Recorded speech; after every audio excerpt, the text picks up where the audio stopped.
जय हिंद दोस्तों, वंदे मातरम। नरोत्तम मिश्रा मध्य प्रदेश के गृह मंत्री हैं और उभरते हुए नेता भी हैं। लेकिन पिछले कुछ समय से जिस प्रकार से बॉलीवुड को लेकर उन्होंने खुल के बोलना शुरू किया है, वो सोशल मीडिया पर छा से गए।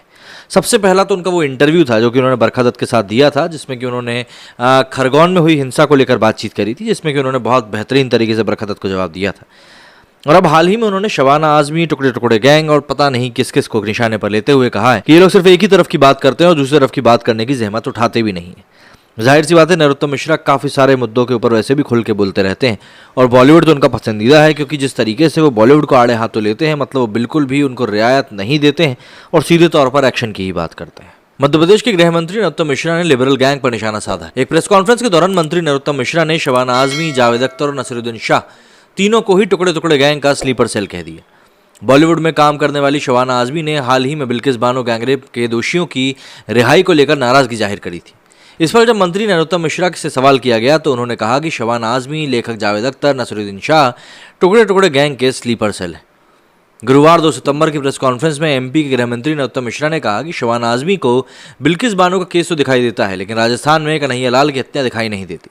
इस पर शबाना आजमी कुछ नहीं बोलती। झारखंड में हमारी बेटी को क्या किया गया सभी ने देखा, लेकिन इनकी गैंग ने इस पर भी कुछ नहीं कहा। इस दौरान उन्होंने कहा कि टुकड़े टुकड़े गैंग को और अवार्ड वापसी गैंग को ये सब दिखाई नहीं देता है। मध्य प्रदेश के गृह मंत्री नरोत्तम मिश्रा ने यह भी कहा कि बीजेपी शासित राज्यों में कुछ हो जाए तभी ये गैंग जागता है, तभी इन सभी को देश में रहने में डर लगेगा और ये सभी लोग तब गला फाड़ फाड़ कर चिल्लाने लगेंगे। अवार्ड वापसी गैंग भी इसी समय एक्टिवेट हो जाता है। बात करें बिल्किस बानो के केस की तो साल 2002 में गोधरा में जो कुछ हुआ था, उस बीच में इन सभी लोगों का नाम निकलकर सामने आया था और 20 लोगों के घर पर हमले की बात भी हुई थी। आरोप है कि उन हमलावरों ने यहाँ पर कुछ बहुत सारी चीज़ें ऐसी करी थी जो कि बिल्कुल भी एक सभ्य समाज में करने लायक नहीं है। हमले के बाद बिल्किस बानो बेहोश हो गई थी। होश में आने के बाद उन्होंने एक आदिवासी महिला से मदद मांगी थी। इसके लिए वो एक होमगार्ड से मिली थी जो उन्हें लिमखेड़ा पुलिस स्टेशन तक लेके गया था। इस मामले में सीबीआई ने बताया था कि तथ्यों को दबाया गया है और शिकायत का एक विकृत तथा छोटा संस्करण लिखा गया है।